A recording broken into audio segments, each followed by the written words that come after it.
Well, greetings, and thanks for joining us for another episode of Lightbulb Moments. Oh my goodness, Shannon sent me how many episodes earlier this morning, and I forgot to read it. So put in the chat, will you, Shannon, how many episodes? It's got to be 2018, 218 or 2020 or something like that. Anyway, I digress. It's great to have you with us today. Thanks for spending your precious A&T with us, your attention and time. Okay, episode number 216. Thank you, Shannon, for that on cue. So yes, thanks for spending time with us today on Lightbulb Moments, which is a forum to have great conversations and dialogues, which we will have today, as I will soon bring Ameet from Glammatic to the microphone.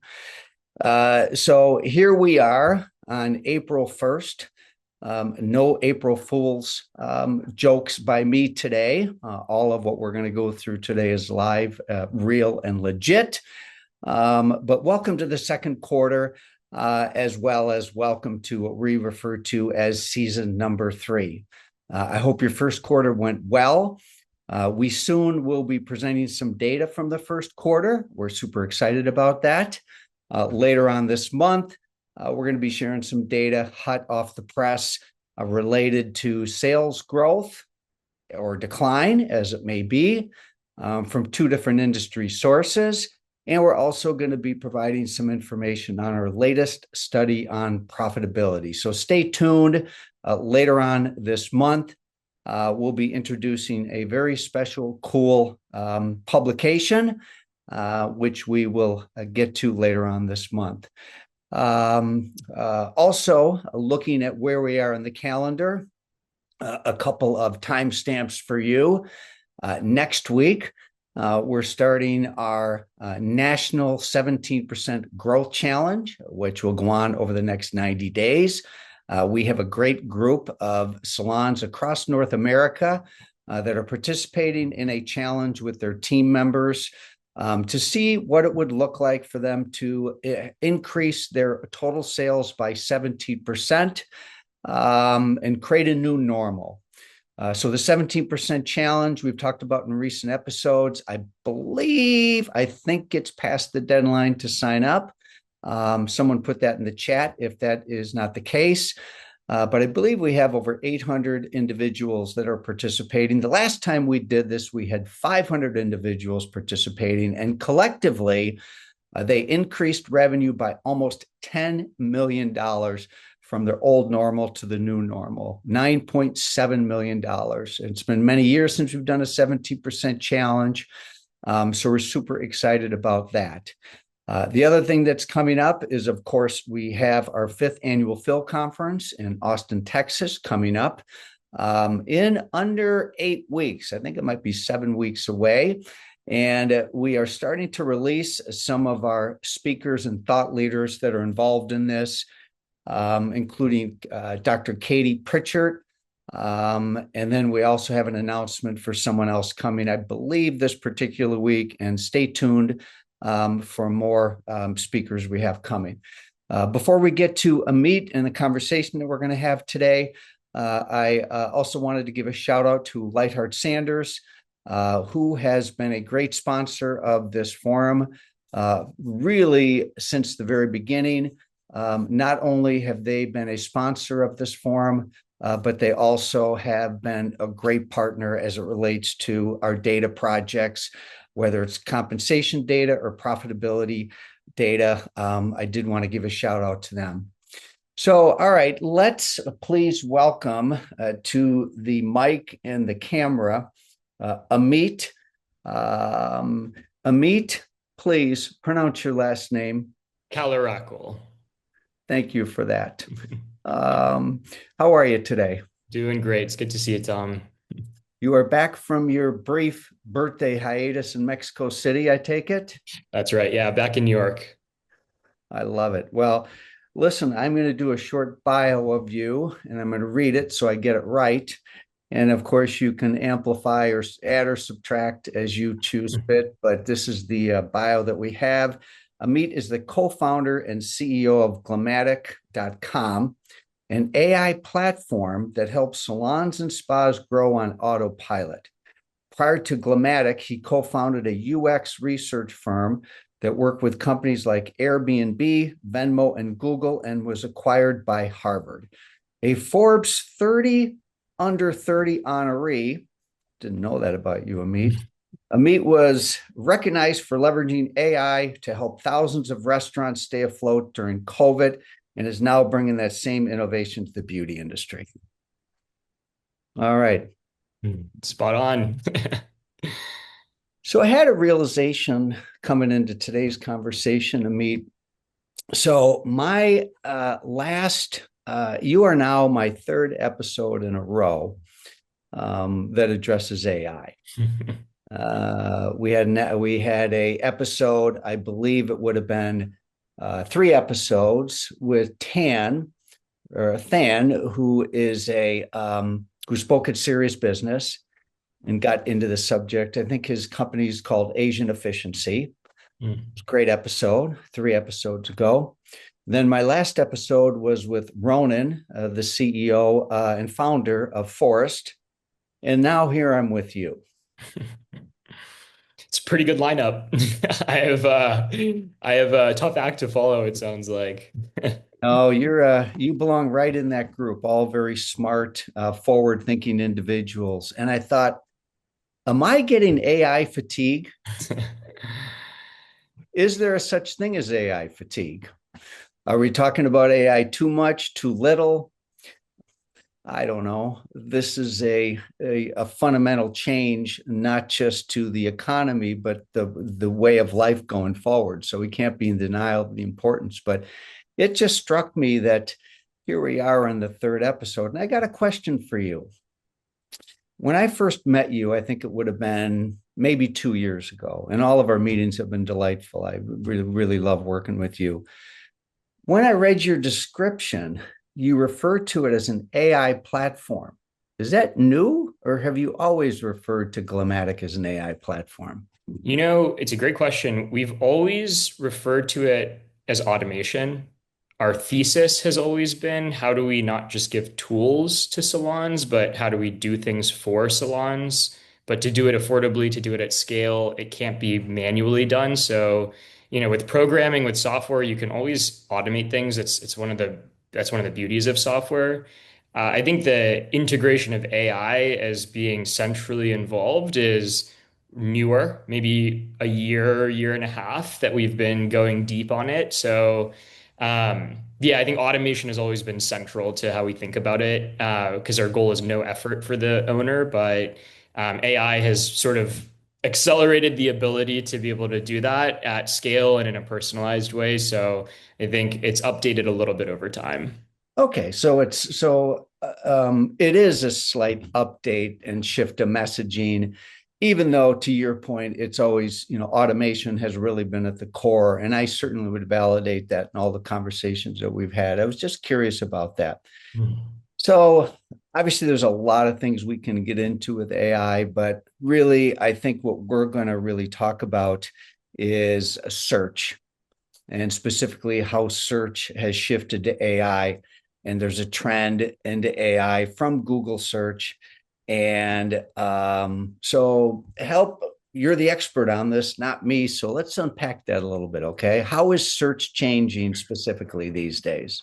Definitely, yeah. I mean, I think there's so much that can be spoken about with AI across things like communication or even just the process of building technology. We're now using AI almost like an employee to create software really quickly. So there's so much that we can talk about in those areas, but I'm sure there's been some conversations around those areas in past conversations.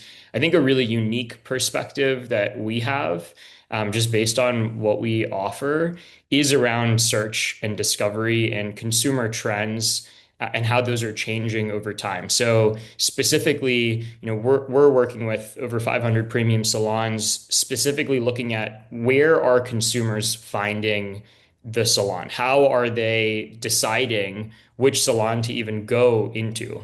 So even before that in-person experience, even before all of the opportunity to streamline operations in person, it actually starts with discovery. It's the top of the funnel. It's the first step.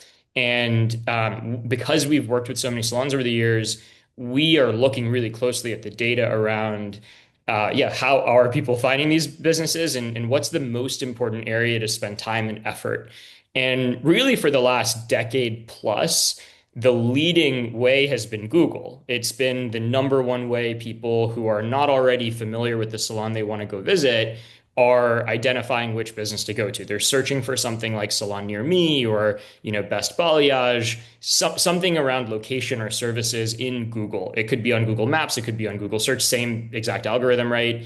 That has for a while been the number one way that people are searching. Before that, you could say word of mouth, before that, foot traffic, right? So, but Google has long-standing been the number one, and we've reported on the kind of data around that for years. And it's typically been in that 70 to 75% of all net new guests are originating from Google. Time out 70 to what? 70 to 75%. Okay. Historically, for the last like few years, that's what we've seen where Google is really far and away the most important place and often the most underutilized mechanism for salons to try to get new guests. They're not appearing in those first few results on the keyword searches that matter the most, and they're missing out on traffic. And for the first time, we're still seeing it. It's still, to be clear, it is still the number one way that people are searching for salons. But for the first time in years, there's been a shift in consumer trends, and that's what we're monitoring really closely and starting to build around. And namely, that is AI search platforms. So ChatGPT, Claude, Gemini, any of these AI tools. I mean, Google's very scared to some extent because they're making all their money on ads from Google search, and for the first time, their incumbency is being threatened. And they have their own AI tools, right? If you go on Google search now, often you're not seeing a list of websites, but you're seeing an AI overview. And so they're also kind of moving towards this direction through Gemini, their own AI tool for discovery.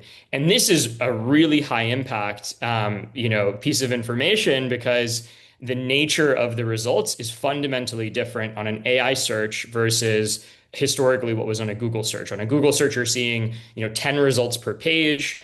If you're on Google Maps, maybe 3 or 4 results, and you can keep scrolling. With AI, it's not a query that's yielding a list of results, but it's an answer to a question. And usually that answer has a lot less information, and the need to be in the top or like the one answer or in a list of answers or at least a cited answer is way higher impact than it even was on Google. And it was high impact on Google too. On the Google side, we were seeing, about 92% of all web traffic was funneling to that first page of results on Google, and about 60 to 65% just those first 3 results. So it was enormously valuable to be in that first page, and even more valuable to be right in the first 1, 2, 3 results. People's behavior was often searching on Google, clicking those first few results, and then looking at the reviews, looking at social, making a decision. Again, that's still the number one path. But increasingly, we are seeing that shifting to these AI search platforms where, the data OpenAI has ChatGPT, that's their tool, and they're reporting about 900 million people using ChatGPT every week. So almost a billion people are using ChatGPT every week, and that's just one tool. And this is, like 500x increase over the last year. This is growing very rapidly. It's reported that about 27% of all search is happening through AI tools now. So big shift taking place on the salon side. The types of searches we're seeing are still mostly through Google. I think just the nature of what people are looking for through ChatGPT has been more like informational as opposed to transactional. And transactional searches or local searches, people are still trusting Google, but we're starting to see that shift. And I suspect that over the course of this year, we'll continue to see this shift. And even within Google, the way those results are appearing are going to be completely different. It's going to be a summary as opposed to a list of results, less choice for the consumer, which means higher stakes for the business to appear. So this is the kind of like state we're seeing. This is the trend we're seeing. And there's certainly things a salon can do to show up there, but this is why we think this is so important because yeah, this is the number one way people are looking for businesses, and that number one way is under threat and changing, and this is the time to do something about it. Okay, a lot to unpack there. Yeah, there's a lot of data there. Yeah. And good stuff, really good stuff. And I was going to get to the area that you mentioned about less choice and the stakes being higher, because as you suggested, that in the case of Google search or Google Maps, whatever, you will have a list. And to a great degree, that's dictated by the algorithms with Google Maps, but a lot of it has to do with actions that's taken by the company, for example, paid ads and all of that. Whereas if I'm hearing you right, what AI will do is they're not going to really give you as much of a choice and a list, but they're going to give a less choice, Yeah. and so higher stakes. So now some of the good news here is, for those that have spent a lot of money on Google search, that may not be as prudent as an investment. Maybe it is now. And I've got a couple, but I want to get to a data point real quick. You said 70 to 75% Google search. What is it now? What has it changed to? We're still seeing it's around 70%. So Okay. it's still not quite dipping, but that number has been coming down. It's Okay. been dispersing. And even the Google search results themselves, the form factor of them is shifting increasingly to being, we're still including like the Google AI overview as being Google search.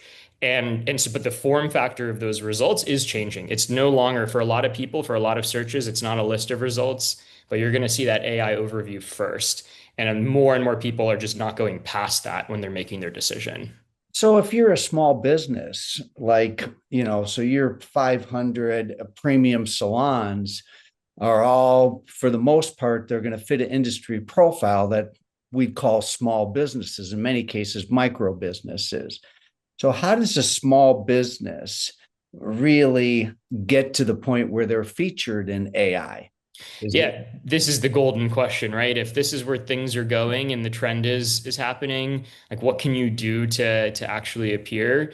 And similar to just how Google's search algorithm has been forever, it's not, they don't publish explicitly, hey, here are the rules to how our algorithm works. Here's exactly what to do to win it. Because their goal is not to have people hack the system. Their goal is to deliver really good results because they're a consumer platform at the end of the day. They don't necessarily care so much about the businesses in between. They just want the consumers who are searching to have a good experience and to find what they're looking for. So if they were to publish this stuff, then savvy companies would kind of hack and reverse engineer and not necessarily have the best results be the ones that get found.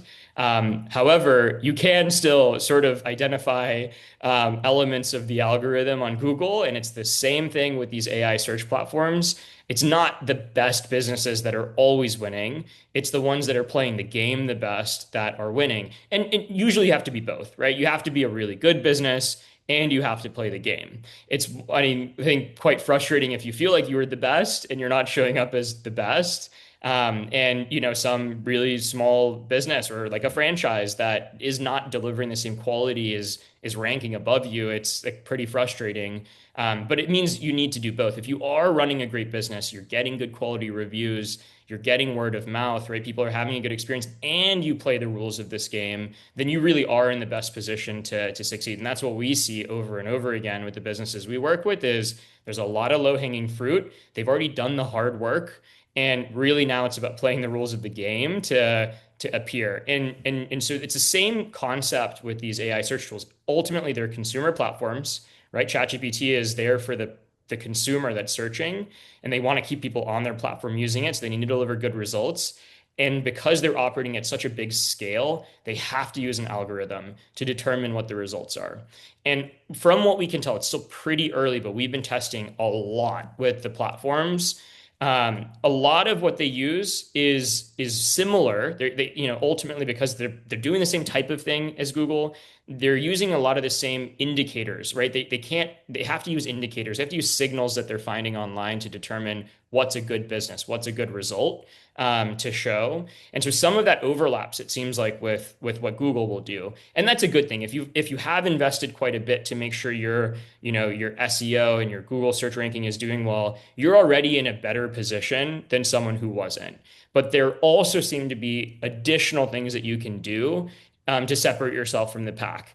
And we've been testing this now for a while, so we've come to a couple conclusions here. So I'd say there's probably three things that I would always recommend and that we're doing. We've automated all of this now, but these can be done manually. So number one, oh, Yeah, do you do tell. Do yeah. tell. Okay. So number one is creating an FAQ page on not just your website, but creating FAQ content in general. Website being a really good spot for this. Actually, your listings, like Google Business Profile, is a good spot for this too. You can create what are called questions and answers. And the reason for this is the style of questions or prompts that people have in ChatGPT. I'm going to just use ChatGPT as a stand-in for all of those AI tools, tends to be question based. So it's slightly different where you might see, best salon near me on on Google search. There's a slightly different nuance, which is like, what is the best salon near me? People treat these AI tools as conversational partners, more so than this this technology that they're interacting with. And because of that, because it's responding in a human-like format instead of a list, you tend to get people asking more questions. And so one thing you can do is you can actually look up what kinds of questions people are asking about your business. This could be through call recordings that you have in your business. This could be through a chatbot maybe that you have, or just knowing instinctively and intuitively the types of questions people are asking for. Often it's things like, location-based questions. What are the best salons in X town or in this city? And actually structuring this content as an FAQ page on a website, and it should be text-based, so not an image that lives on there, gives these tools, just like Google, are scraping all of the content online about the business. And so having a dedicated FAQ page actually feeds the type of content that these tools are looking for. So it's a nice way to start to kind of help these algorithms, because they're looking for it, be more likely to showcase your answers to these questions than someone else's. So Okay. this is one thing that we definitely recommend. Get to number two. So number two is around listings. So more so than Google. Google just cares about Google Business Profile, and it's their own product, and so that matters a lot. Your reviews on Google matter a lot. But these other tools care about other listings as well. They're not trying to favor Google. So, the classic ones are your Apple Maps listing. Another one is Bing Places. These are two listings that a lot of salons I talk to don't even know are options to set up. And they do matter. It's not that a lot of people are using Apple Maps to search. Bing, not so many people are using it, but it's kind of a long story. But Microsoft is a huge backer of OpenAI. And so, as part of their relationship, part of the goal was to make Bing more powerful by connecting it to ChatGPT and vice versa. And so, having an up-to-date Bing places, and in general, just having multiple listings with accurate information, with content about your business, is a really good way to make sure that these algorithms see you as a really credible business. So this is number two that I would definitely recommend as being highly relevant. All right. Now we got number three. So number three is a bit more technical, and but this is highly useful, and I think worth, if you're working with a web developer, or you're somewhat technical yourself, it's worth doing. And you can look up instructions, right? One of the beauties of AI is you can just ask it exactly what to do technically, but it's something called an LLMs.txt file. So LLM is large language model. This is the kind of type of technology that all of these AI tools are categorized under. and you can create a file in the back end of your website that is this exact format that they are looking for. So finally, it's taken a while, but all of these different AI tools have kind of agreed on a specific format of content. It's the same thing with Google, right? Like we're always creating files in the back end. Technically, it's called technical SEO in a way that Google really likes, right? And in a format and a structure that they're looking for because it's software. So you can do the same thing for these these AI tools, where you create this LLMs.txt file, and it just has all of the information about your business. You're feeding in certain keywords that people are already searching for, and this gets scraped first by these tools when they're looking for content. And so this is a bit more advanced, but a little bit more technical. But creating that in your website backend, you'll have a leg up on all of these AI search tools. And yeah, sorry. Go ahead. I was just going to say, in general, right? Like you can use tools to identify what people are searching for in your local area. So you can use Google Search Console, and there's new tools that exist now to see what people are searching for locally in AI tools. And that's the best way to go to create really accurate, relevant content. I'd say in general, what we see across the board, generally people are searching for location specific content and services specific content.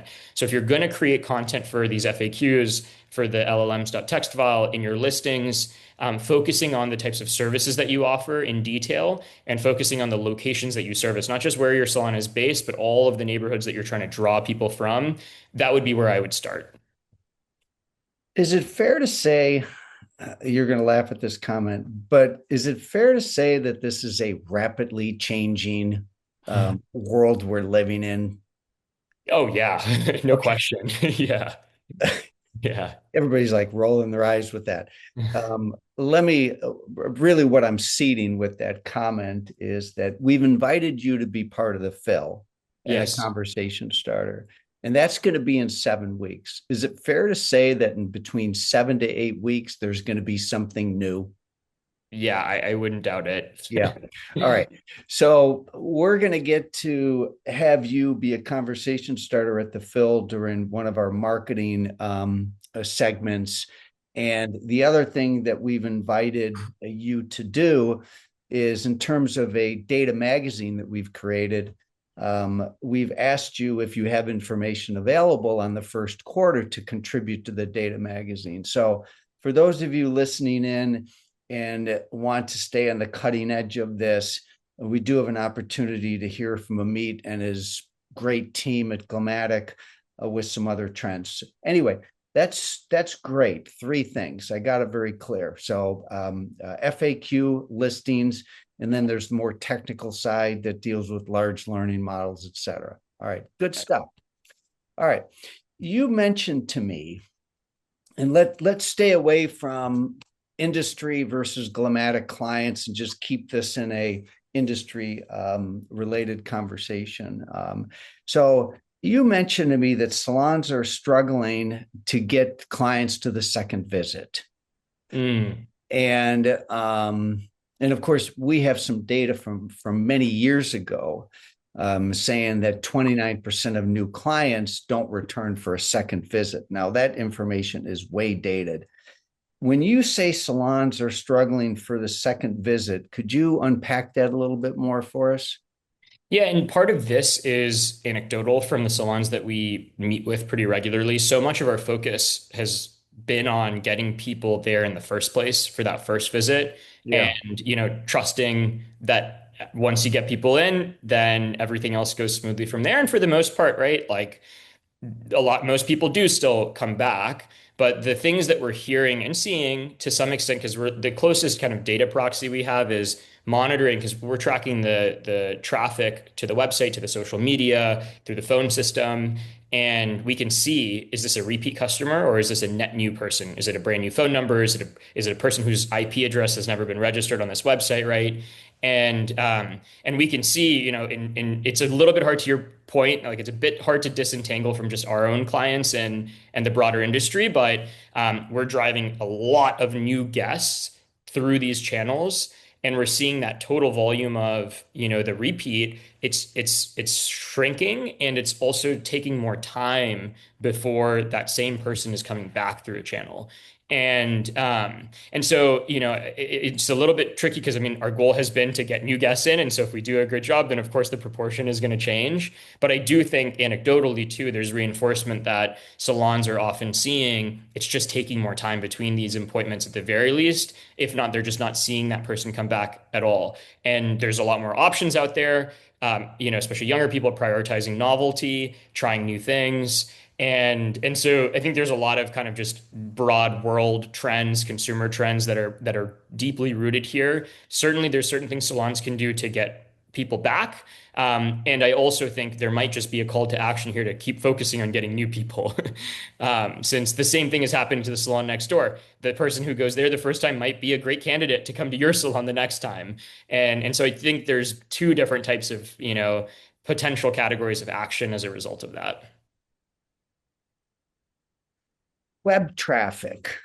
And that is something that you track and that you stay on top of. And what is it looking for in terms of, or looking like in terms of web traffic these days in this premium salon space? And by the way, how do you define a premium salon?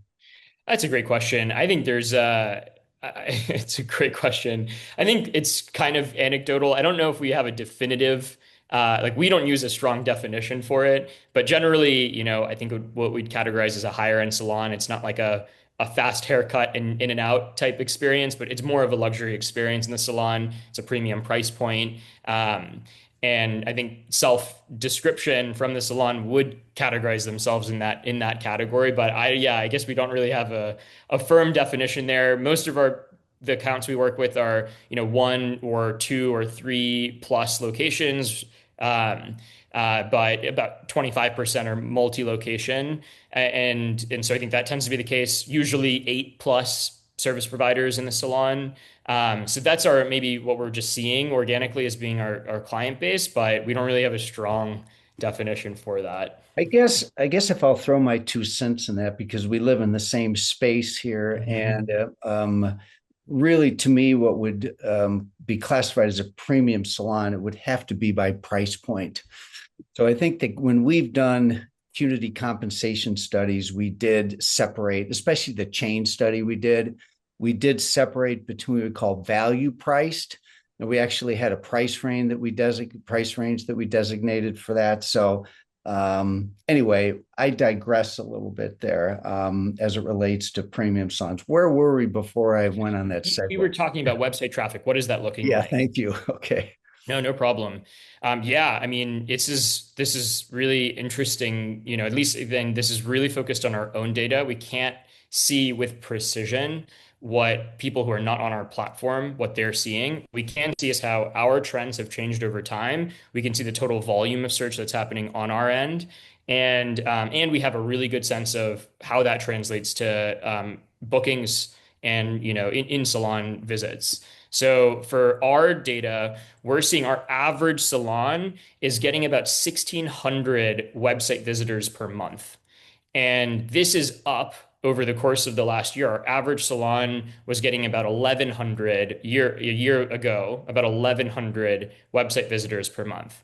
Now, in part, we've had a lot of impact on that, right? Like this is where working with us over time, you're just going to see more traffic, and that naturally translates to more bookings. But that's a significant growth. That's about a 50% growth in traffic over the last year. And that's just the web channel. There's also social media. There's also, people. This is organic web traffic too. So there's also people who are just directly coming to the site from a flyer or whatever it might be. And so this is a high. This is the majority of people, new guests especially. The majority of new guests are coming through the website when they're looking to book an appointment. It's simply people undervalue the value of a website over and over and over again. We do a lot of other things that we think are valuable, but I will die on that hill that it is the single most underutilized channel for growth, because whether it's an AI search platform or Google, Any organic discovery is ingesting the content on that website to determine, in addition to Google reviews and other factors, but that content is the thing you can control. And it is a critical piece of how the majority of people are interacting and making the decision about are they going to come into that business. And it's not just aesthetic, it's the guts of this that makes the difference. So the website is still the mothership. Yes, yeah, I think so. I think, there's a lot of other factors that matter, but I'd say like your business profiles and your website are just this like shield before people walk into the salon that can make or break, your new guest count. So it's specifically for new guests. I think returning clients, there's other factors that matter more. Are you communicating with them in between? Do they have a great experience? Are you posting on social, right? Like to keep them engaged. Those are the things that matter more for returning guests. But for new guests, yes, this is the mothership. So if you're a small business, I'm aware of a lot of the people that are joining us live today, as well as other people that either listen to the podcast or watch the YouTube video. And if you're a small business, dealing with declining profitability, single digit service sales, declining retail sales, and stretched. How do you stay on top of all this? And how do you make sure that you're doing the right thing right now in a landscape that's changing right underneath our feet? Yeah, it's a good question. I think you need somebody that you can trust. There's also so much noise out there for this type of thing because it's high value and there's technical jargon people can hide behind. We get solicitations every day from people trying to do this same stuff for us, and we know what we're talking about. I've been doing this for 10 years, and so there's just we're in a world right now where there's more noise than ever.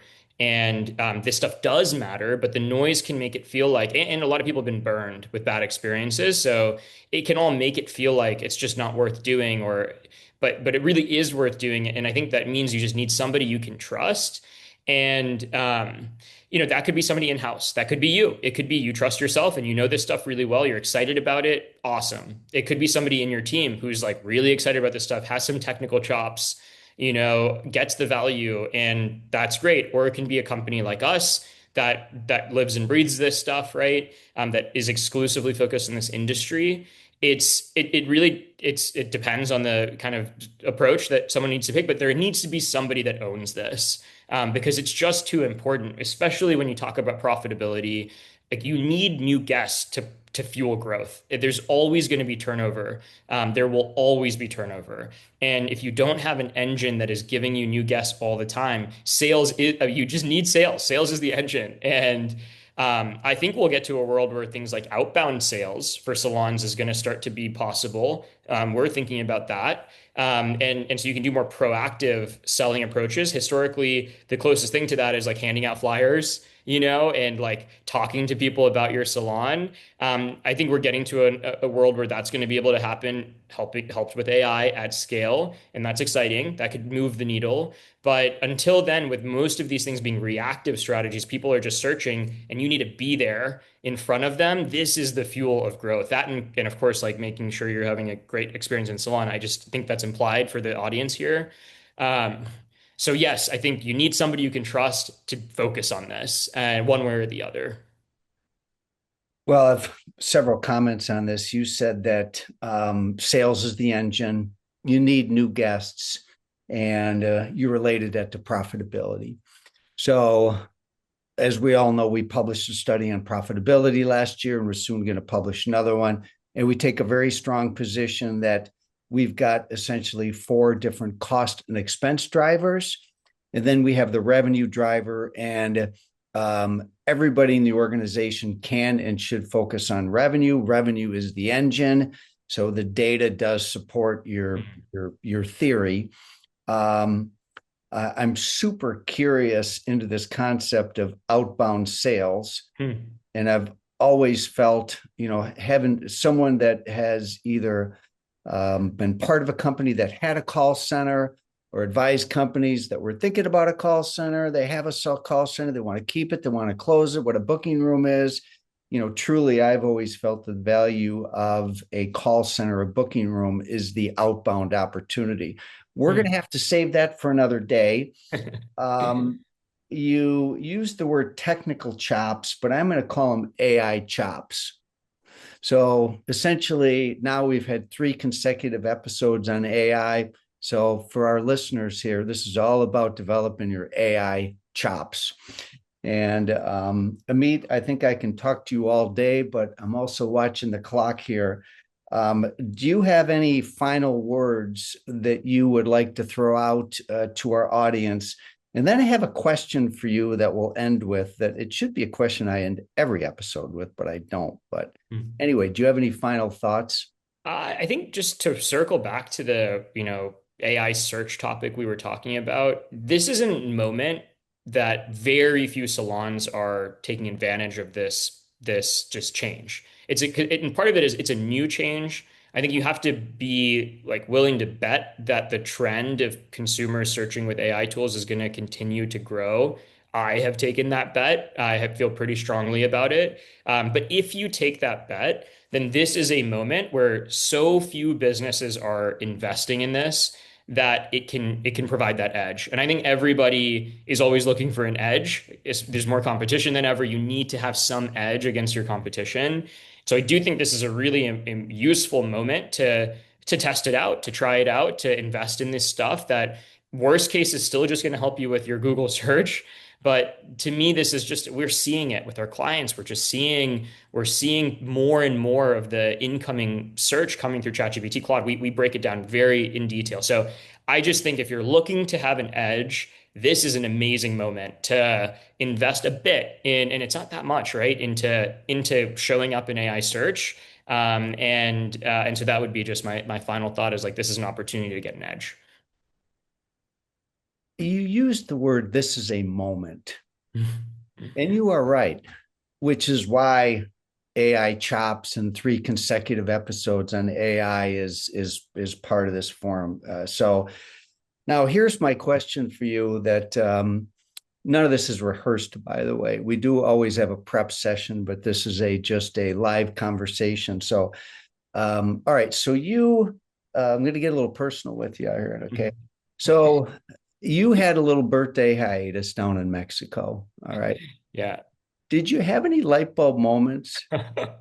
And if so, we'll stay away from the actual content of what we're discussing, which is AI and marketing. Yeah. But do you have any light bulb moments you want to share with our listeners? I did. Yeah, actually, it's funny you ask. Yeah, and this is not rehearsed, but I had two pretty life-changing revelations last week. And yeah, I guess not to get too personal, but yeah, I mean, the reason I like to run away on my birthday. Historically, I've just like not loved the idea of aging. I know I'm young, but I just, I always feel like there's more I should be doing and have done. And yeah, for the first time, like, I had this experience of feeling like I woke up and I was walking around Mexico City. I love Mexico City, and I was just so happy. And I realized I love my life. I've like lived a really great life already, and obviously I still want to do a lot more with it. But I'm so grateful for everything that I've done. And it was this shift for the first time deeply. I felt like I don't need to be more than I am. And the takeaway for me there was, so I'm getting married this year, and we've already started the conversation around having kids. And I'm like rationally there, but I hadn't been emotionally there. But this feeling of feeling like I've done enough led me to feel like I can actually be more selfless and be more giving of my time. And like I'm really excited to have kids and be able to, give them the opportunity to enjoy a life like this. And so that was a really big one. And I had another really big one the day after, which was an extension of that. And I don't know, I've had like a whole I'd say some issues with my parents growing up. I mean, I'm an immigrant child. Like my parents immigrated from India and we didn't see eye to eye on a lot of things. And I'm pretty, headstrong and strong beliefs, and they are too in a very different direction. And so we had a lot of issues growing up, but this takeaway of just being so grateful about the life that I have right now, it hit me that, just like didn't matter what happened in between. All of this was only possible because I was born, and that's because of them. And so I just became, I don't know, I just felt very, very grateful um, to have had my parents decide to have me. And so very full circle, two really big ones. I called my mom after and we had a really amazing conversation. But yeah, very big light bulb moments last week. Yeah, call your mom if you can is always a good idea too, isn't it? Yeah, for sure. That's good stuff. I'm glad I asked you for that question. So, and I have a closing quote that's very much in the spirit of what you said. But before we do that, let's give Ameet a virtual round of applause. Thank you, Ameet. Give him a little shout out in the chat there, especially for that last segment at the end. Really good stuff. You should be having your $1 million light bulb. I think this is your second one. I think so. All Yeah. right. Well, you're worth 2 million now in our particular. All right. So here's the ending quote in your honor. Okay, I actually have this. Why don't you read it for our listeners? And with that, we'll close our episode today and see everybody in 2 weeks. Please read this. I've got this on my desk. In a moment of happiness is always a good place to catch yourself. All right, everybody. Thank you, Tom. That's it. Episode number. What is it, Shannon? Gosh, what do we say? 216. All right, a good episode. Thank you. Call your mom. All right, bye, guys.